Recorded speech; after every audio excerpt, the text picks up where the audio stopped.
Here's Neymar now, Cavani is there, Balotelli on the turn, quality, Kalou for Cavani, oh what a strike, an absolute beauty from Florian Thauvin, Kylian Mbappe wraps it up. Hello and bienvenue to Le Beau Jeu, the Ligue 1 podcast. Now the season is over, sort of, and on this week's show we'll talk Tuchel's PSG contract extension, whether Villas-Boas is the man to revive OM's fortunes, who should replace Gasset at Saint-Etienne, look ahead to the promotion-relegation playoff as Sleeping Giants Lens take on Dijon, and talk about the futures of stars such as Falcao, Balotelli and Aouar. Now, this is the programme that listened to my demands for greater responsibility. I'm David Crossan, your host, as Matt Spiro is away walking to Baku or something like that. I'm pleased to say I'm joined by Robbie Thompson, whose season, like PSG's, finished some weeks ago, but at least he's here and he's hosting the podcast as we're in his house. Thank you, Dave. Welcome to be here. I am freewheeling it all the way to the end. And to Robbie's left, beIN Sports presenter Darren Tulip. Bonjour, Darren. Hello. I'm to the left of most people, actually. Like Kylian Mbappe, everyone voted in the European elections, I hope. Well, this is episode 13. It's lucky for most people. But Paris Saint-Germain finished off their season with another disappointing result. They were at Reims in week 38, and Andy Scott commentated this one. Baba Rahman continued his run, and Baba Rahman has scored. It's a great finish. And Reims take the lead against the champions. There's Mathieu Cafaro taking on Kurzawa. Might fancy the shot here. It's 2-0. A thunderous strike from Mathieu Cafaro. And they're 2-0 down here tonight, but they could get a goal back now. Mbappe turns it in. The man who wants more responsibility, taking responsibility here. Pablo Chavarria is in on goal here against Buffon. Surely 3-1. There it is. Reims wrap up the victory, and they're finishing on the highest of highs by beating the champions here. Now, after the game, after the 3-1 defeats, Thomas Tuchel, unsurprisingly, had to field plenty of questions about his future. He's quite a good actor, is the German, I think, because in an interview he gave to Canal Plus, he started saying, well, everyone's asking me about this. Do you know something I don't? Should I have reason to be worried? The next day, his one-year contract extension was announced. He's now got a contract through to the end of June 2021. Now, Robbie Thompson, as all of you listen regularly to this podcast, is the producer of the This Is Paris programme. He knows everything going on at the Capital Club. Robbie, what was it all about? Just about everything. I'm don't quite know who's coming in, and Antero hasn't asked me my opinion of who to bring in for the summer mercato. But on this occasion, I can shine a bit of light on this topic. I'm not sure Thomas Tuchel is that good an actor. I think he probably is as well, but probably more than anything, I think he forgot that he'd signed a new contract, because it's starting to go back a little while now. He said in a press conference about 2 months ago, when someone asked him this question about his extension, he said, look, there are things that have happened, but the club don't want to say anything yet, so I have no announcement to make. I had an interview with him last week for the end of season This Is Paris, the best of show of the highlights of the Ligue 1 season. And I said, well, congratulations, first of all, on the new contract. And he looked at me, this glazed look, and then goes, oh, yes, of course, yes. Yes, thank you very much. Yes, looking forward to it. Look, I think the club are very happy with him. I think they've known this almost from the start. Remember the scenes after his first game in charge in China, when the players all stormed the press conference and showered in champagne. I think the club put a lot of importance on what the big stars think, what Thiago Silva thinks, what Neymar thinks, and they all love Thomas Tuchel. If the players love the coach, I think that's half the battle. Isn't the timing a bit surprising, though, Darren? I mean, they could have announced this if it was all sealed months ago. They could have announced it while they were still in the Champions League, while they were still in the Coupe de France. Instead, they announced it after the last game of the season, when the form's been bad. Over the last 11 games, they'd only be sixth in the table. Yeah, but they've been thinking of people like us who do podcasts, Dave, because otherwise we wouldn't have had anything to talk about over the last few weeks. Now, of course, it is kind of weird that they couldn't announce this earlier. We've felt, those of us who follow French football closely, that this was a done deal, and that all the speculation about other people coming in was just that, speculation. But it's true that PSG, by not announcing it, have allowed this kind of strange ambiance to settle around the club. And perhaps it would have been better just to get that out there, right like 2 or 3 months ago, and that would have just maybe concentrated minds a little bit. Because what we're seeing now, and what we've seen at this end of the season, is a really disappointing, damp squib of an end of a season. It's that classic thing where you're champions too early. It's a little bit like Juventus have done the same in Italy. Once you've already won and there's nothing left to play for, then obviously people's concentration slips a little bit, and people start thinking about next season and who's going to be where and who's going to be playing where and what position I'm going to be in, if your name is Kylian anyway, and who's going to take the penalties and how do I make sure I get my hands on that number 9 shirt. Well, I think that's part, I think you've touched on part of the problem there, which was Paris Saint-Germain often feel forced to come out and publish press releases saying this report in the paper today is false. It's fake news. There's nothing true in it. But when they could come out just before that, anticipate it and say, look, done deal, things are finished, this is the way it is, so no need for everyone control the narrative. Exactly, to try and control it. But in the club's defence, and I think we've seen other examples of this, most notably with the whole Spanish coach at the World Cup going to Real Madrid, Lopetegui, just before he signed. It was Real Madrid's way of saying, we don't want to sign a coach that may bomb at the World Cup, so let's announce it first. Paris Saint-Germain didn't want to announce it straight after, I think, the Champions League's exit. Didn't want to announce it when they lost 3 games in the league and didn't secure the title. Didn't want to announce it straight after the Coupe de France loss. So said in the end, look, we'll wait until the season is finished and then we announce it. I think what I find curious, gentlemen, is that if they think they've got the right man, then surely you sign them to a more than 2-year contract. That Unai Emery got given a 2-year contract. Thomas Tuchel initially signed a 2-year contract before this 1-year extension. Now, that Rennes defeat was the 5th loss in the league this season. That's only happened 3 times since the Qataris took over in 2011. In the first season, when they didn't win the league, and in 2016-2017, when they didn't win the league. Now, winning the league is a minimum requirement, and some people would say, does Tuchel deserve to still be around next season? I would say yes, because of what happened in the first 6 months of his reign here in PSG, and he has convinced, like Robbie was saying, the most important players in the dressing room, and that was his first battle. That's won. He's got the main players in his pocket, and that means that he can build on that. He can build on the confidence that he's got from them. Obviously, the people who hired him are impressed by him. They were apparently right from the word go, and they see him as the man to take the club forward. Even though there was a few, there have been a few unfortunate episodes on the pitch this season, that they've decided that he's the guy to take them forward, and I think that's probably the right decision. I think that the 2-year thing is just more of a reflection of the way football is today, and that the people nobody expects a manager to last more than a couple of seasons. It is the minimum contract that you're allowed to offer. Sorry? In France, that's the minimum length of contract that you're allowed to offer is 2 years. Okay, well, I seem to remember something a few years ago, perhaps when Laurent Blanc had just finished his 3rd year and there was no more 2 years, despite the fact he'd signed for them, was that a cycle is only 2 or 3 years for a coach. And maybe it was Montagnier who said it, who's now at Lens and might be back, but might have just to leave. Jose Mourinho. I think he's just about at the end of his own cycle, if that's the case. But the fact that a coach only has so many ideas, has to motivate, and the likes of Ferguson and Wenger there, it's very rare to see a coach manage that, or Stéphane Moulin at Angers, who's been there for a decade now. Now, we've got to talk about player power, Darren and Robbie, because Thomas Tuchel made it known publicly that he was against Neymar being allowed to return to Brazil ahead of this last game of the season against Rennes. That despite Neymar being suspended, someone else, according to the reports at the club, allowed Neymar to leave. Tuchel says everyone has to pull in the same direction. In the light of that Neymar incident and what Kylian Mbappe said last week, is everyone pulling in the same direction? Well, Robbie's going to tell us who that somebody else was, I guess. They gave permission to... I mean, this is an amazing thing. Seriously, guys, this is an amazing thing, isn't it? We're at the last week of the season. Neymar, as we know, is suspended and everything. But rather than hang around for that last game, okay, it doesn't mean much to PSG.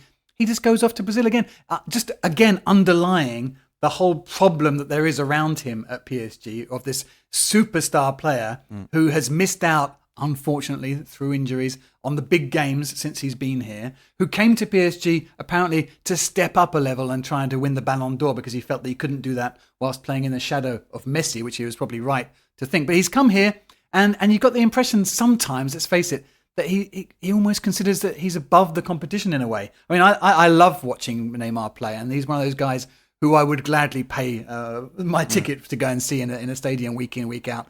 But you can understand why some people are frustrated at the way things go on, because that kind of attitude, he's often, he's back in Brazil for the carnival, he's playing poker here, he's being filmed doing that, he's dancing in the streets or whatever, whilst other people are playing week in, week out. And now he doesn't even hang around for the last game of the season. He's already back in Brazil to have a little bit of a breather before the Copa America. I mean, good for him, but it does kind of betray for me the fact that you wouldn't see this in what we consider to be big, well-organised clubs. I can't imagine a star player of Juventus or Bayern Munich disappearing before the end of the season like this. I think there's such an aura around Neymar as well, is that if it had been at Barcelona where you have other great players, perhaps it would almost disappear, because Messi is still on the pitch. I'm not excusing the fact. Thomas Tuchel in the press conference, he did say, look, it's not a sporting decision because the player is suspended. So he wasn't in my plans. He's not been taken away from my choices for this weekend. So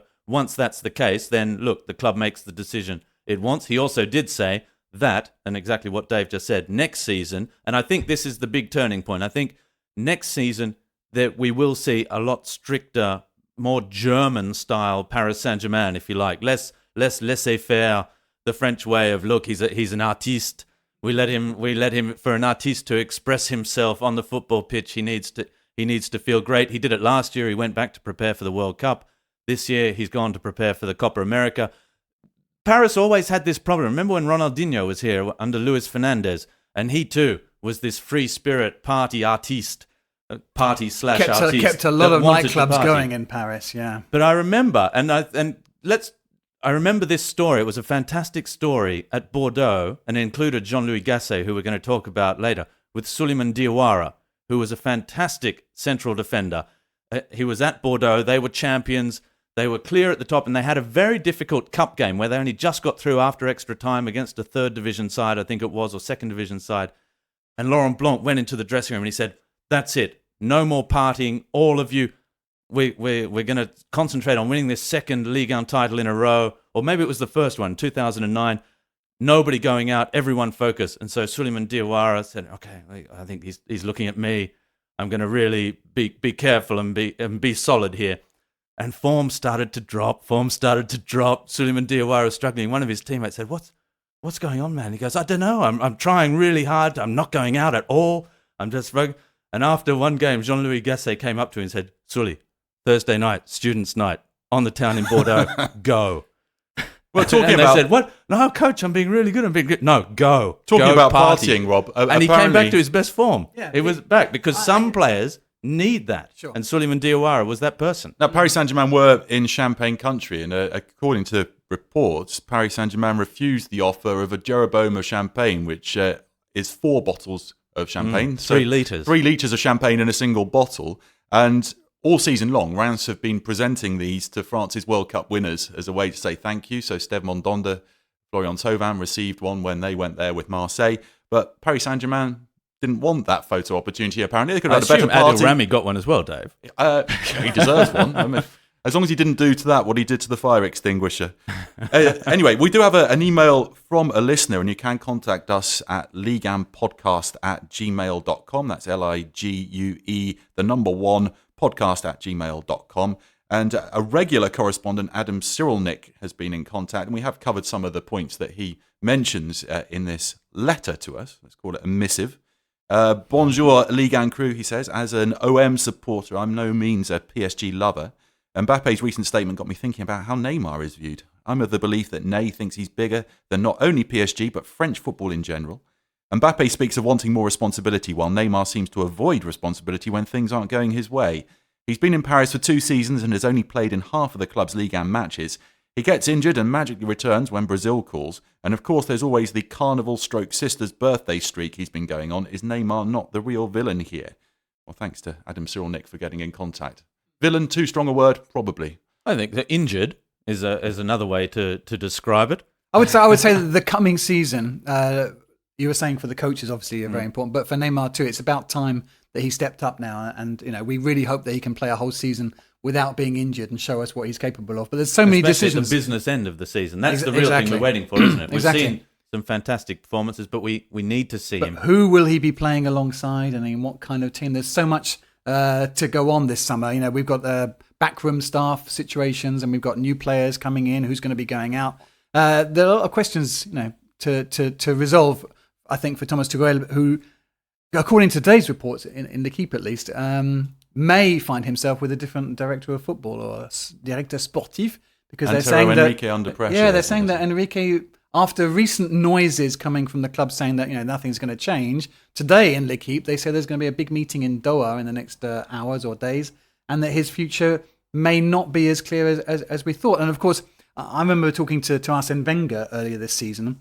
It was a few months ago now, so I think I can betray his confidence. Oops. No, but he made it very clear to me that he would love to work for PSG and that he gets on very well with Tuchel, and they actually have broached the subject. But all the time, there was a lot of talk last year, wasn't there? I think it was. Yeah, all the time that Enrique is there, of course, that can't happen. So are they now thinking in Doha that perhaps they need to change that situation? Having now made public their vote of confidence for the German coach, surely they have to listen to him. But is that not about exactly his background Darren? Is situation? that not L'Equipe just saying, look, we can't really keep going on the coach now because they've just announced he signed a new deal? Where? Oh, look, Antero Enrique. It's 3 months since It's Nasser worth saying, though, Al-Khelaifi that said he's staying. Laurent Blanc let's, signed a new contract, and after they lost to Manchester City in the Champions League, he was out that summer. So the fact that he has signed a contract, yes, I do think it means something. Protect you. Yeah, knowing that when you have so much money that you can pay out, like Monaco did with Thierry Henry as well, like Paris Saint-Germain did with Laurent Blanc, it certainly means that contracts are less important perhaps than one might have thought. I think it's almost time we move on from Paris Saint-Germain, but a quick footnote to that Reims game. 10-33. When I say that to you, gentlemen, what do you think? It's like going to the doctors when we first moved here. That's how they test your breathing. They make you say 33. Kylian Mbappe ended on 33 Ligue 1 goals for the season with a single goal against Reims. Could have got even more if he hadn't been suspended, perhaps if he hadn't been playing left wing in certain games, and will be trying to challenge for the European Golden Boot next year, the Golden Boot claimed by Lionel Messi this season. We should talk briefly about Reims, came up as Ligue 2 champions, and an impressive season for them, finishing in 8th place. Just one little side footnote then from me on Kylian. Please, let's not forget, he is 20. He is 20 years of age. 21 in December, I think. But look, he has time. Two more years at Paris Saint-Germain to finish top scorer in Europe, to take them all the way to Champions League, quarterfinal, semi-final, or perhaps even a final. He has time on his side. He is as impatient as anyone, as we said last week. He wants to get there as quickly as possible. But I don't think there's much doubt that barring injury, barring all sorts of things, he's already won the World Cup. He will probably get there, let's face it. No one has ever seen a player since Lionel Messi who's so certain to reach the top of the pile, I think, in football. So, look, he will get there, let's face it. 33 goals in a first full season of playing centre forward is not a bad return. Precocious, and next year I'm pretty sure he will have the number 9 shirt on his back, and Cavani will probably be playing elsewhere. Positionally, I think he wants the number 7 as a personal, as a tribute to a certain Portuguese player who wore the 7 as well. Cristiano, perhaps. Is that right?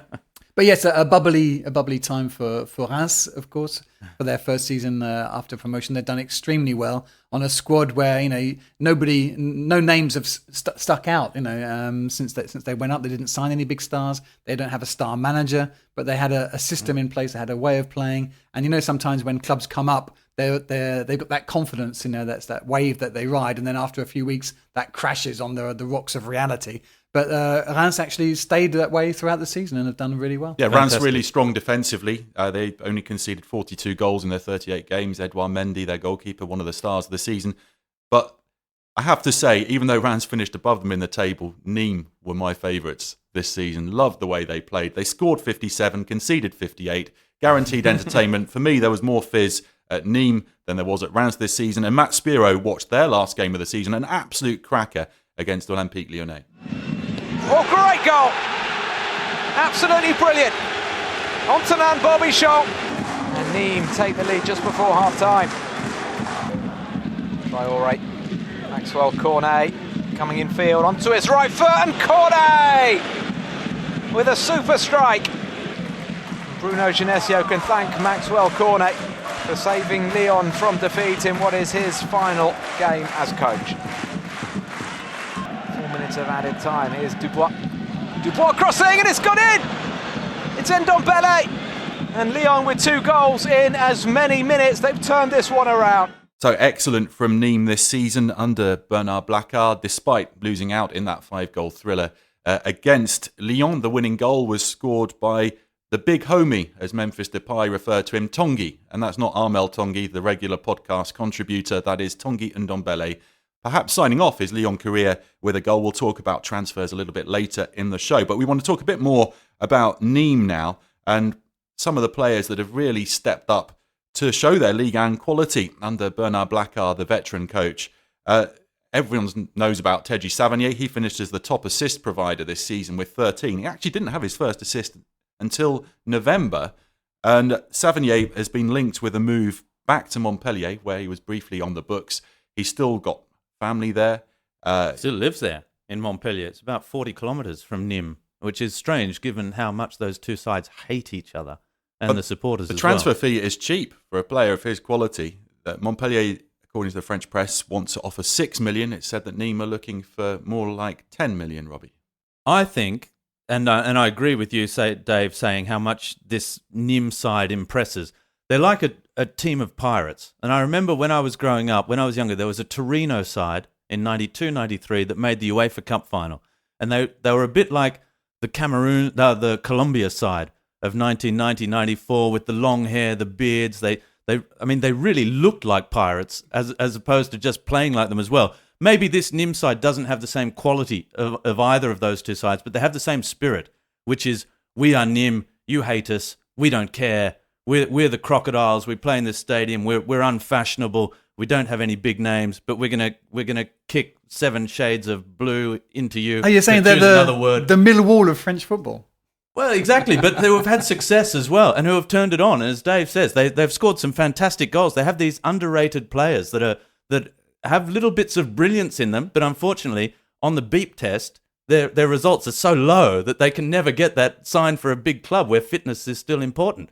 Here at Nîmes, organised, but they play on spirit. They're all matadors. We've seen Ripard when he celebrates a goal, because that's a strong part of the culture down there in the corrida, south. the bullfighting. Look, you can have your ethical disagreements with it, but you have to appreciate that Ripard he's so integral to that local culture. He's Nîmes born. He was a fan. He was a ball boy. Now he's a player. He's living the dream, and he's finished the season on fire. He's actually my favourite. Savanier gets the headlines, but you talk about players that never stop running. Renaud Ripard has to be one of the hardest working players. Most of his goals are quite scruffy. He looks like a bit of a throwback footballer. He looks a bit like a 1980s footballer. But he's someone I'd want to have in my team. He's the player that I think when Nîmes fans go to Stade de Costières, they think, if I was on the pitch, I would want to play like Renaud Ripard. Pirates, matadors. I don't think I can add anything more colourful to that. But it has been it's been a fun season watching them. Next season might be a little bit complicated. Yeah, but that second season often is. Just another word on the squad. Fethi Harek, the veteran who used to play at Bastia as well, from that I remember. He must be mid-30s or even later now. He only played 3 Ligue 1 matches this season, but he received an award at the end of season awards for his charity work in Algeria, where he created an orphanage with the help of some local charities there. And he gave a speech at the end of season awards where he said, look, do you people all understand how privileged we are here? We're footballers, and this, we have to do something. We have to be able to give something back. And a lot of footballers do. A lot of footballers, this goes unseen, just how generous they are with their money. But they do a lot of good work for charity. They just don't like to talk about it all the time. No, he's a good guy. He made a very good speech, and of course, it was all overshadowed by the Mbappé bomb that he dropped. But yeah, that was the one. The problem with kids today. That was the one genuine moment of emotion of the award ceremony. I think what both Reims and Nîmes have done is show the way to Metz and Brest, who are the 2 clubs guaranteed to come up from Ligue 2 for next season. Could yet be joined by Lens, and we'll talk more about Lens a little bit later in the show. Come up, play with that freedom, try and attack a little bit if you can in the Nîmes way. Reims actually modified their style. They were free scoring in Ligue 2, much tighter when they came up to Ligue 1. So let's see whether Metz and Brest can match Reims and Nîmes by staying up next season. Moving things along, Robbie, on Friday night, because all the games took place on Friday night, you commentated Olympique de Marseille's last game of the season. It was Rudy Garcia's last in charge, and let's find out what happened. Surely the goal, and it is. Florian Thauvin and Marseille have the lead. It's all over. Rudy Garcia's reign as coach of Olympique de Marseille ends with victory. So, Robbie, at least Rudy Garcia said goodbye to the Velodrome with a win. There'd have been a lot more dissent inside the stadium if Garcia hadn't already announced his departure. Florian Thauvin with the winner, his 16th of the season. Yes, there were still a few huge banners saying that they'd like the board to resign now that they got their wish that the coach is going. Look, it's a win, but it was a bit of a win going out with a whimper anyway. It was a dire first half. Second half, they got their goal from a set piece. Thauvin, yes, he's had a very good season. Not as good as last year. Thauvin, incidentally, at the interview on pitch side at the end of the match, said, "Look, I don't know where I'll be next season," without saying explicitly, "I could be leaving, I could be staying, I don't know." And when he was asked the question again by the journalist on the sideline, he said, "Look, I've already said all I'm going to say." It was a little bit of an ambiguous Kylian Mbappe launching I think in recent weeks thing. it's moved closer to Thauvin hinting that he's going to stay rather than leaving. But, well, yes, but Don't you I'm get sure the he feeling- wants things to change Don't you get as the well. feeling that when you feel that the club wants to sell you because you're perhaps their most valuable asset, that's when you start digging in your heels to make sure you get a better deal? Exactly, and to make sure that, yes, you have to be pried away Yeah, and from the there. fans blame the management, not They you. have a lot of players that are in this situation, don't they, Marseille? I mean, they should never have been in that situation when you look at on paper, their squad. They have a very good squad. I think Rudy Garcia, he said in his post-match interview, "Look, I put my hand up. I'm the number one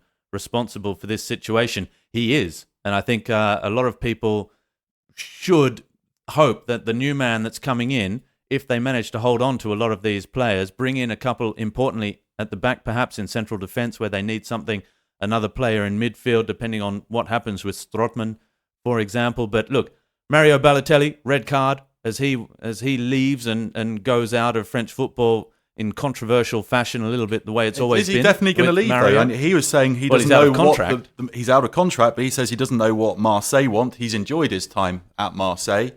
Well, he's done very well at Marseille. He scored scored 8 8 goals in yeah. 14 matches, 7 of them at the Velodrome. Yeah, he's done But very well. He got lucky and putting a few headers in from corners. Let's face it, his current situation is just one of the most frustrating football stories of recent years, in my opinion. Watching this guy stroll around a pitch as if he's having a little practice game with some friends, week in, week out, whilst drawing an enormous salary and wasting his talent. It just kills me. I mean, I just think this guy has lost the plot, you know, and I'm really saddened by that because I loved watching his joie de vivre, you know, when he was younger and having fun. And when he was in Manchester, you know, despite all the headlines from the English press and everything, you still felt that he was enjoying his football. These days, you know, the smile isn't so often there, and there's a kind of, you know, nonchalance and a shrug of the shoulders, and you just think, well, hang on, what on earth does he actually want? You know, what is he looking for? He's just going from club to unlikely contract to another unlikely contract, and you can't work out whether he's actually, you know, ever going to find the form that he once showed. He spoke about his playing style over the weekend as well in an interview. He said, "Look, I'm never going to press like Carlos Tevez. That's not my game. I'm there to score goals." I think anyone who watches Marseille has to say that he does just walk about the pitch. He's got to move a little bit more. There were a couple of games right at the start of his Marseille career where I think... Broke into a trot. Well, I think when you see someone like Lucas Ocampos to your left and you see how hard he's working, you sort of factor up how much you're going to run around just so that you don't look as ridiculous, but that tailed off. Yeah, but I know, Dave, in the great Northern English tradition, you hate a prima donna type or a number 9 that's just there to not work for the team as well, or an Argentinian number 10, for example. But I think, you know, it's up to the coach and the club to use Balotelli, to get him motivated, to get and use him to his best. And when you, like you say, you've got Thauvin or Campos, you can have Luis Gustavo, you could have Dimitri Payet playing just behind him. You do have players there that can draw the best out of Balotelli. Look, let's face it, scoring goals is the hardest thing in football. That's why you have a player like that. He can hit the leather off a football. He can place it. He can take free kicks. no, he's not in the best form. He's a giant of a man. He's good in the air, and he understands football and reads the situation well. They scored a fantastic goal a couple of weeks back where he was involved twice in the build-up with Hiroki Sakai. I can't remember who scored now. Valère Germain putting it in the back of the net. It was a fantastic goal. If you get the best out of Balotelli, he's still worth something to your side. The trick is that it's up to you to get the best out of him. And his wages are huge. And he was on more money at Marseille than he was at Nice, who he left in January. So, guys, given that Marseille aren't in Europe... This one will roll and roll. It will go on all summer, and eventually he'll sign as a last-minute, at Atalanta. A last-minute Atalanta in the was the club Champions that's League mentioned. as of last night, and he was already linked to Atalanta about 2 months ago, I think. The last thing they need is him. So Marseille did end up finishing 5th. Thanks to that win, they leapfrogged Montpellier in the table, but not enough for Europe this season, with Paris Saint-Germain failing to win either of the domestic cup competitions. So Garcia on his way out, and we have another listener email. It's been a bumper week for the inbox. On that, in the post-match interviews of Montpellier-Marseille, there were plenty of questions, and both Rudy Garcia and Florent Thauvin made reference to the fact that 5th place wasn't European, as though it was almost Paris Saint-Germain's fault, as though they were victims of that somehow Paris Saint-Germain may have done this on purpose. This is the feeling I got. It was strange that they're looking to deflect the fact that they finished 5th. Normally, the last 5 years, 5th place has qualified for Europe. This year, because, well, we know what happened. Paris lost both cups, and we're here looking stupid in 5th place. They planned to finish 5th, thinking that Paris would win both cups. I mean, it's madness. Listener email, Papa from Nigeria. Thanks for your email, Papa. Great podcast. I'm addicted to Ligue 1 because of you guys. Thanks for those words. And his question, who do you think should replace Rudy Garcia as the new Marseille manager? Personally, I think getting Jose Mourinho will be huge for OM and French football, and it will add a lot more spice to Le Classique. Well, Papa, I think Jose Mourinho is too expensive for OM. Instead of the special 1, they might get the special 2, as Andre Villas-Boas was known early in his career after winning the Europa League with Porto in 2011 at the age of 33. Villas-Boas said to be Sporting Director Anthony Zubizarreta's top choice to replace Garcia. He's been in Monaco at the moment because he was there for the F1 Grand Prix, loves his motorsport, took part in the Dakar Rally in 2018, did Villas-Boas. But he's not coached for 18 months. His last job was with Shanghai in China. Darren, is Villas-Boas the right man for OM, and is it the right place for him to get back into the top European game? Yeah, I think you've hit the nail on the head with the idea that he's not worked for a while, which is why he's probably interested in getting back in via Marseille. Because a couple of years ago, he might have thought that that's not the job for him. Right now, he needs to get back into European football. Marseille is a hotbed of football. It's a fantastic footballing city, which I often compare to a place like Liverpool, for example, the big port towns where people really are into their football. And in France, we often have this chat about, is France a really hotbed of football fandom or not? When you go to Marseille, you get in a taxi, the first thing the taxi driver talks to you about is Marseille, the football club, l'OM. He will enjoy that when he's down there, the fervour. I think he's probably an interesting choice for the club because he does have a certain amount of experience, of course, at top-level football. Not a guy who has a CV filled with titles, though. So what can he bring to Marseille that they don't have? I think that he will bring a certain aura, nevertheless. They'll have maybe respect for him. It's that typical thing where being a foreigner sometimes helps you to settle in. It gives you a little bit of distance, perhaps a little bit of respect from the players that maybe another French guy might not get so easily. It's a really, really tough job. Lots of coaches have left with their careers, slightly in tatters after failing at Marseille because it's such a demanding club and the fans are so demanding. But when they get behind you, it's a fantastic place to be. And perhaps Villas-Boas, seeing as they can't afford Mourinho, let's face it, perhaps Villas-Boas is a good choice. Yeah, if you can't get one Portuguese, get the next one. But let's also not forget that Villas-Boas, as you said, Dave, has had European success, and so have Marseille. Not only we're going back a fair way now for that first Champions League title, but look, Europa League finalists just 2 years ago, last year, and before that, going back another decade, they were in the final again of the UEFA Cup. They are a side that know what it means to play in Europe. They are a side with a name in European football as well. People outside of France know PSG, Marseille, Lyon because of their European past. And that means for a coach like Villas-Boas, look, he can draw certain players that will come because they like the idea of playing in Marseille. And as Darren said, it's one of the few, perhaps along with Lens and Saint-Etienne, that it is a football hotbed in France where passions really are high.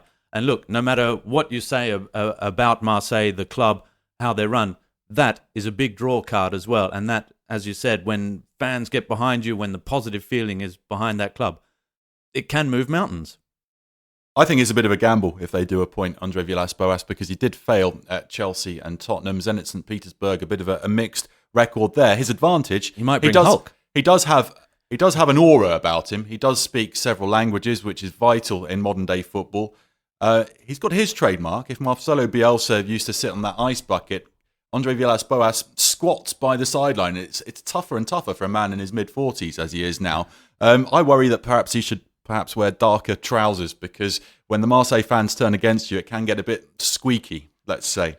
Other names that were talked about, Gabriel Heinze, Laurent Blanc, former Marseille players. I'd have liked to have seen Laurent Blanc come back to French football at Marseille. That would have been a real challenge for him, particularly as he'd probably be without Jean-Louis Gasset, who has been his sidekick throughout his biggest successes. Heinze managing at the moment in Argentina, and he was a warrior on the pitch, loved by the Marseille fans, but seemingly out of the running now. Well, I think if Gabriel Heinze goes to Marseille, that will definitively end the good terms that remain with a few people of his relationship with Paris Saint-Germain as well, because he was at Paris Saint-Germain before he went to Real Madrid and Manchester United as well, before returning to French football with Marseille. Look, Heinze, he's that type of player that will win fans over everywhere. Lyon have shown in the past that they love bringing back former players to coach. Maybe that could work for Marseille. I agree with you, Dave. I would have loved to see Laurent Blanc at either Lyon or Marseille. Laurent Blanc at another big French club. I think he's a player with that big club experience when he was a player, now a coach with experience of winning titles. That would have been great to see him bring his calm and his ideas to a big French club, but looks like it's not going to happen. You know, guys, that I'm not one to name drop. So I was having dinner with Laurent Blanc the other day, and true story. He made it pretty clear that working in France would be difficult for him, having already won the league with Bordeaux as a surprise, and then dominating French football with PSG. He knows better than anybody that PSG are such a dominant force in French football that it's really tough to go somewhere else. And the idea of finishing second to PSG might not be the most motivational of things for him.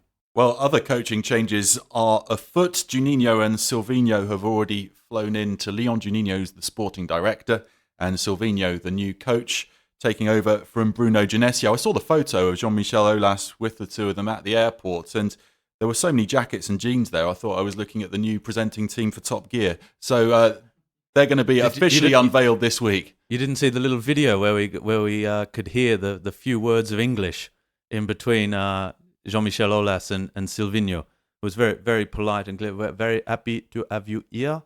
I am happy as well. It was. I'd like to underline the passion of this, club president that is Jean-Michel Aulas, who's perhaps not that well known outside of France, but who's just done an absolutely amazing job. And he's a very controversial figure here in France, of course, because he's very outspoken. In English football, we don't really see or hear club chairman very often. In France, it's completely different. He's a bit like Donald Trump with his Twitter account, isn't he? Well, yeah, not as bad, but. Without the extreme views, but views nonetheless. But Aulas is very outspoken. He's exactly a constant presence. But he built this. He took over the club when they were in the second division more than 25 years ago, and has made them into a major force. A force to be reckoned with some fantastic victories, trophies, players, and managers. And to see the passion of this guy, who's well past the retirement age, going to the airport himself to be there, because he has this childlike, enthusiasm still, which I really enjoy. And I liked seeing him. The fact that he actually went to the airport himself, he could have sent anybody to go and pick them up. About 2 months ago, he went around all the supporter groups and sat down with them, because they were unhappy with the coach and with certain selections, and they felt the players weren't. And he went himself and sat down with all the ultras. I remember last season he was in with the ultras. Right, for the Saint-Etienne game, he let off a flare. In the Europa League the previous season, when there was terrible events, to be honest, in the stadium in the game against Besiktas, and there was a pitch invasion. Let's call it an invasion. It was more for their own protection, because there were so many flares being thrown inside the ground. And for a while it was touch and go as to whether the match would resume, and Olas went over and he helped calm the situation down. He has a great influence on those supporters groups. But let's move on to talk more about the managerial merry-go-round, as our executive producer Ian Holyman likes to refer to it. Brest have already appointed Olivier Dall'Olio, the former Dijon coach, who was really unlucky to lose his job there. Some debate about Vahid Halilhodžić. That might yet work. The Dijon switch. We'll have to wait and see. It was underlining as well that the Brest have just won promotion and their manager resigned. And I really like Jean-Marc Furlan, who took them to promotion. Yeah. He's led Troyes up in the past, but he said he's been through that experience of not having the resources in Ligue 1 to compete. He's had enough of that. But I like Furlan's attitude. I like his style. This is much less of a name drop than your Laurent Blanc, but I have appeared on French chat shows with Jean-Marc Furlan before, and he's a lovely bloke. And he's joined Auxerre, of course. Do Auxerre have the means to try and come up? Because they've had a disastrous couple of years in the second division as well. I guess he's received some sort of kind of guarantees. But anyway, he's an expert at getting teams up, even if he doesn't always stay with them afterwards. And then back down. Other coaches, we wonder whether we'll see them on the bench in August. Vahid Halilhodžić at Nantes. Some debate about Julien Stéphan as well. After leading Rennes to the Coupe de France, he wants things done more his way. I see him a bit as the Nagelsmann of French football, this young coach who's already enjoyed success. But let's talk more about Saint-Etienne, because as we predicted correctly, for once, on the Ligue 1 podcast, Jean-Louis Gasset has left Saint-Etienne, a touching tribute to him as the players came out all wearing Gasset-style baseball caps for the last game against Angers a weekend. I think it was Angers, yeah. So some players want his assistant Gislain Printemps to take over, notably Yann M'Vila, who linked his future to Gasset's, but now says that he'll be willing to stay as long as Printemps takes over. But it seems that not everyone is convinced by the 58-year-old former Bastia coach. I think it's old school football, isn't it, at the moment, with Jean-Louis Gasset and Gislain Printemps. And I think in some respects, Yann M'Vila appreciates that out of them, and probably Remy Cabella as well. This Saint-Etienne squad, as we said about Marseille, Lens, it's the football hotbed. They've got two old presidents who are both mad Saint-Etienne fans as well, often clouding their judgment perhaps, and not always in the best interests of the club. But you can't deny the fact that they bleed green, the two presidents.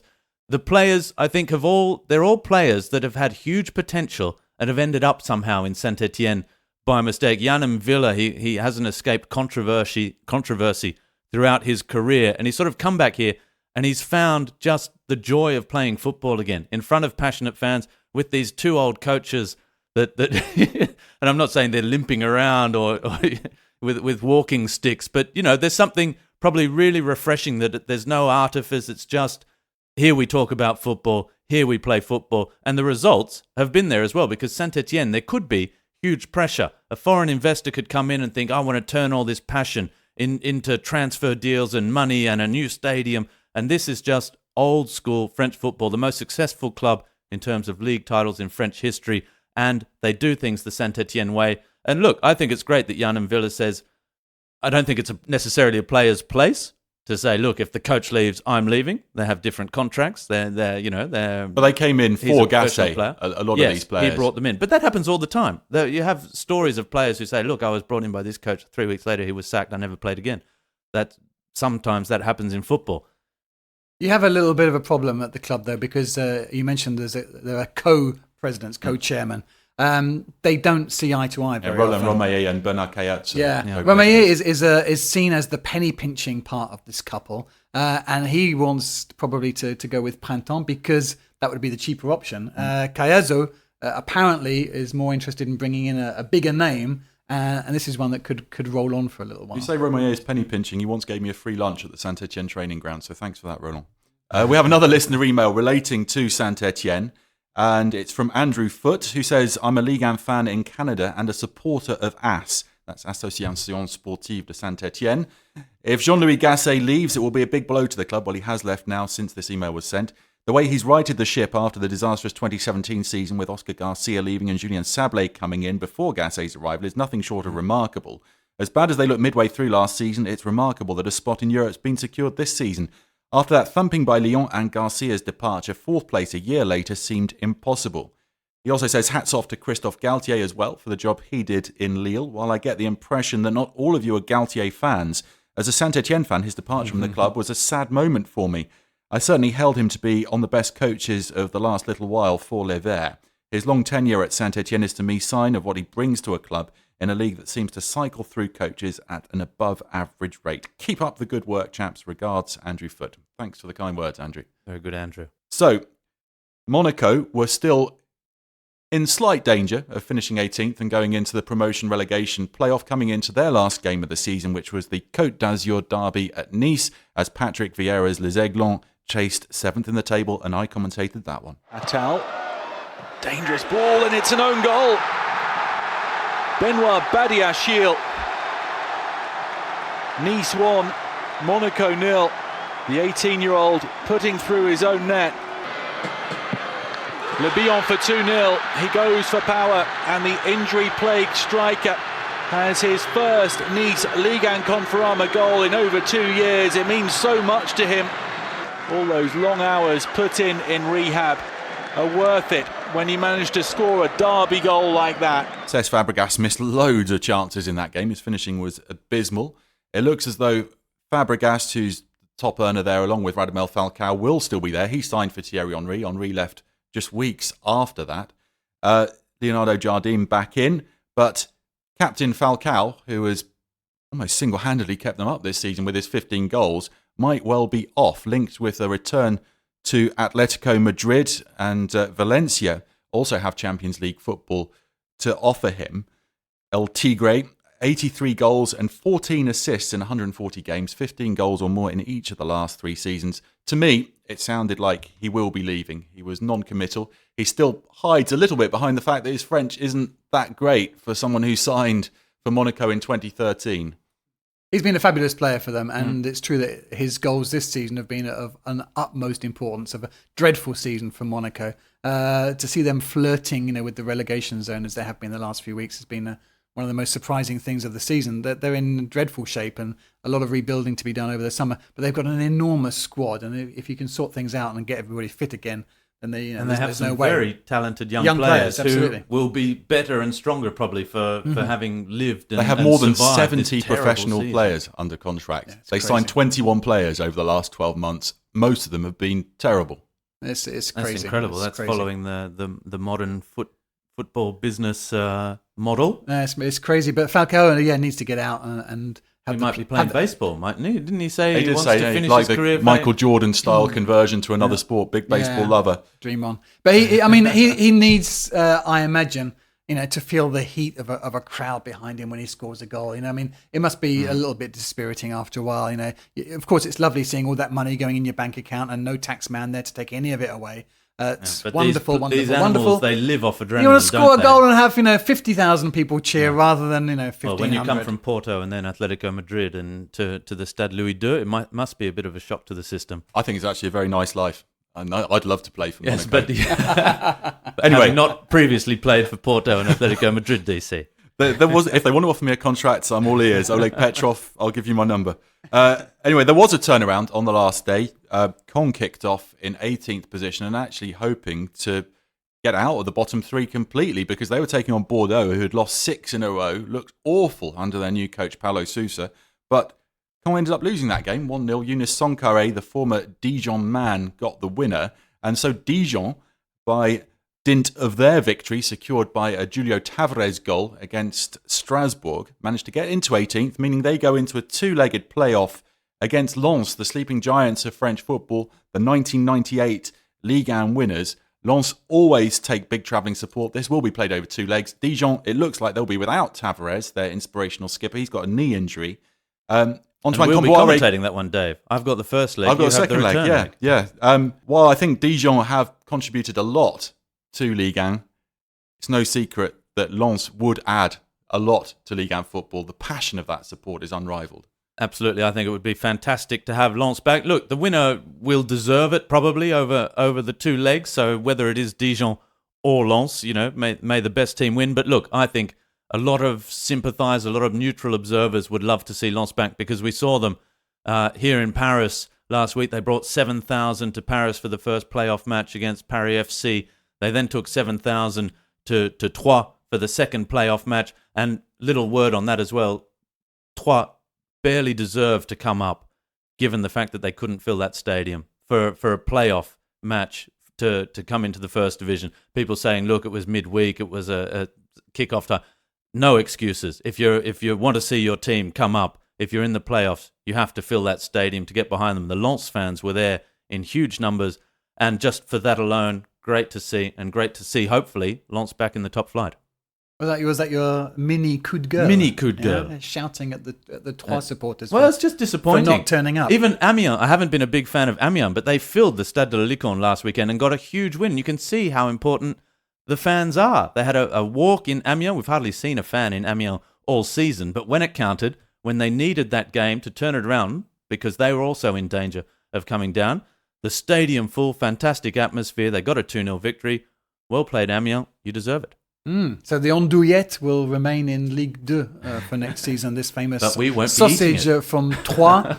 They refuse to tell you exactly what's in it, and that's probably best, actually. It's like an Aussie meat pie. There are some of my French friends say to me, Andouillette, is a bit of a delicacy, would perhaps be being a bit too polite for it.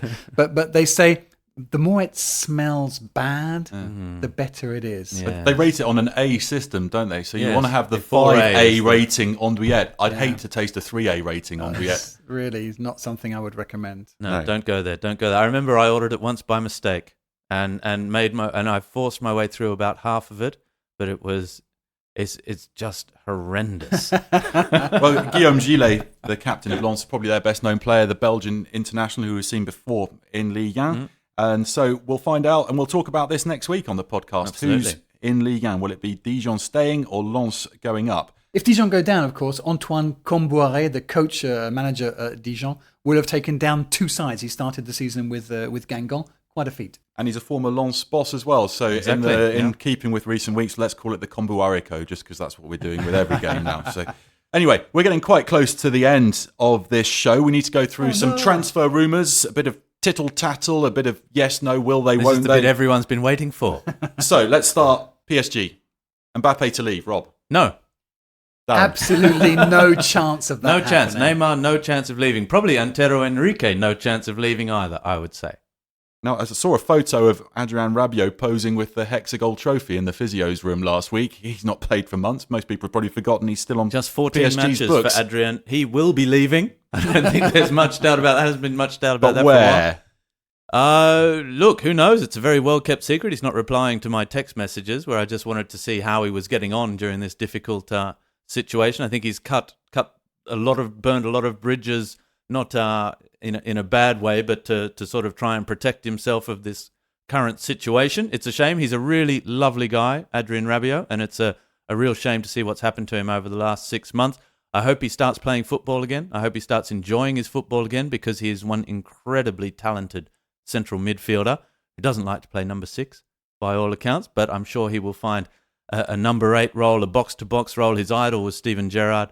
Look, I hope to see him back on a football pitch soon. Here's a segue for you. Steven Gerrard, ex-Liverpool. James Milner, current Liverpool, but out of contract at the end of the season after the Champions League final. He's now 33, but would he be a good fit for Paris Saint-Germain, Darren? Certainly not.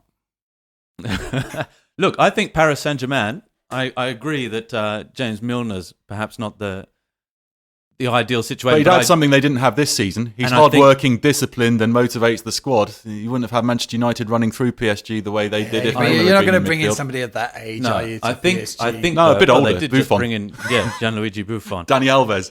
But I think they do need a player like this, a player that everyone thinks he's not good enough to play for Paris Saint-Germain.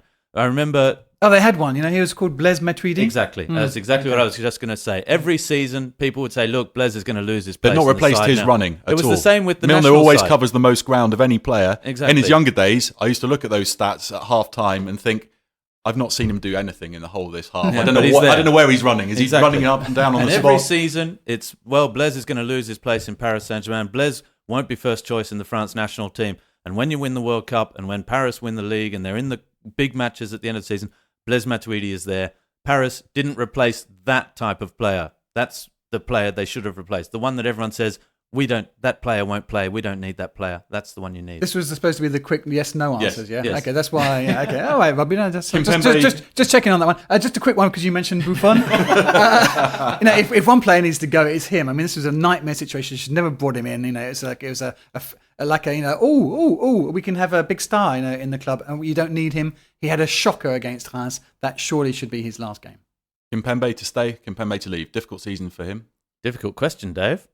Like Presnel Kimpembe as well. I hope he stays because he's Paris Saint-Germain, born and bred. He's a club man all the way through. I agree he's had a difficult season, but again, he's a player that won the World Cup, that has risen through the ranks at such speed in the last few seasons, and perhaps he just needs to take a step back. He's got a young kid as well, as of the last 12 months. Lots of changes, life on and off the pitch. I hope we can come back and see the best of Presnel because physically he's an absolute beast. And he's a good footballer, technically strong. Hope to see the best of him as well at Paris next season. Yeah, he's taken a little bit of a step back this season, but I think mental more than anything, Darren. Yeah, he should. And conceded that penalty against Man United. Well, the referee gave a penalty against him against Manchester United. He should stay. Let's go on to Lyon transfers. Houssem Aouar linked with Manchester City. Guardiola picked out Aouar and Ndombele over those 2 games against City when Lyon took the 4 points. He gave, for me, what is a standard footballer's answer. Who wouldn't be interested in Manchester City? He also Guardiola's at Juventus, maybe. He had an Mbappe-esque phrase saying he wants more responsibility. That's the thing at the moment. More responsibility. He wants to be a technical leader and a dressing room leader. Personally, I think he'll stay because Juninho is his hero. He wears the same numbered shirt, the 8 that Juninho wore. And I think one meeting with Juninho this week and Aouar will be Lyonnais for another year. It's an interesting way to ask for a pay rise these days, isn't it? You don't say I want more money, you say I want more responsibility. Yeah. I'm going to go and see my bosses right after this podcast and say that I want more responsibilities. I think Aouar is an absolutely wonderful player and Lyon can build around him. Ndombele, according to everybody I've spoken to around Lyon, for some reason, nobody really likes him very much. It's incredible because his attitude, he's the most talented player. Wonderful player. Lyonnais, but lots of people say, there's a problem with his attitude, there's a problem with his personality. It's pretty certain that he will be leaving. I would love to see him join PSG. I think he's exactly the kind of player they need. I think when you have a player like Houssem Aouar and Ndombele, there was talk at some point this season when you have the 2 of them on the pitch, you don't have enough grinta, enough defensive knack on the pitch. I think Aouar is a far more disciplined, organised player. He reminds me of one of those neat and tidy players that has responsibility. And maybe you're not going to see some incredible dribble or goal from 50 metres out or something, but the player He's that so can run a game and stylish player. He has already been compared to Iniesta, and I can see the similarity because he likes to play in that sort of left-sided position in midfield, and he's got such talent. On Ndombele. He's a Barcelona player for me. Ndombele, I think, is an outrageously talented player, and so much so that I think he quickly can fall into that. I'm easy. I've already seen who I'm playing against here. I can run this with my eyes shut. Just hold my beer. And boss physically he's incredible, but sometimes he doesn't track back. And I think in that note, I think moving to a Paris Saint-Germain where, he will be in a side that dominates, a side where he can my fear is that you'd need a James Milner alongside a Tanguy Ndombele, perhaps. I think Ndombele, if he goes to English football, he could be an incredible player. No, I said we had to be quick, but we've got to be really, really quick now. Okay, one word. Fekir, Jean-Michel Aulas doesn't even count him amongst the players who are going to leave. He just says if he wants to go, it's time. Memphis Depay off. Finished the season strongly. Good calling card for the next club. Is that why he finished 10 goals the and season? 10 assists again. Yeah, it's very rare. He's Sell a him. very good player. I Sell think him. he's the one that decides that one. I'd love to see him stay. I think he's good, but Lyon have to produce the goods alongside him as well. He's probably going to go. Fekir, let him go. Great club servant. Dodgy knee, perhaps. But who's going to want him? I've let him go. Kevin Strootman to Manchester United from Olympique de Marseille. Good luck. They obviously haven't been watching him. He should never have left Roma. He never wanted to leave Roma. Signed a 5-year deal. Marseille are committed to a lot of wages for the Dutchman, who for me was the transfer flop of the season. They wasted their summer transfer budget, and Zubizarreta and Villas-Boas, if he joins, will have to do a lot better this time around. Well, I think that's enough on the transfer rumours, unless anyone knows where Nicolas Pepe's going. Anyone? No. Wouldn't be surprised to see him in Germany. That sounds like late mail. I think whoever and gets talk him will of be Luca very happy Bacchio coming football in club. to replace him at Lille, who's currently on Watford's books, but shone at Fortuna Dusseldorf, I believe, this season, scoring a lot of goals. Ex-Toulouse man, didn't do anything at Toulouse.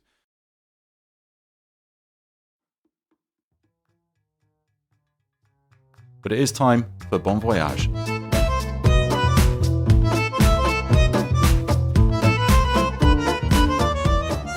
Now, the Ligue 1 elites are probably already on the beach or with their national sides, whatever they're doing. But we're still going to be here next week. We're going to have an end-of-season special. We're going to be dishing out the awards. Robbie Thompson's going to get one, Darren Tulett as well, maybe even Armel Tongi, Matt Spiro if he's back. So the beauty of Le Beau Jeu is that you can download it on all of the platforms. You can get it on iTunes, Spotify, we're everywhere. And you can listen to it on the beach while supping your favourite drink, whatever that may be.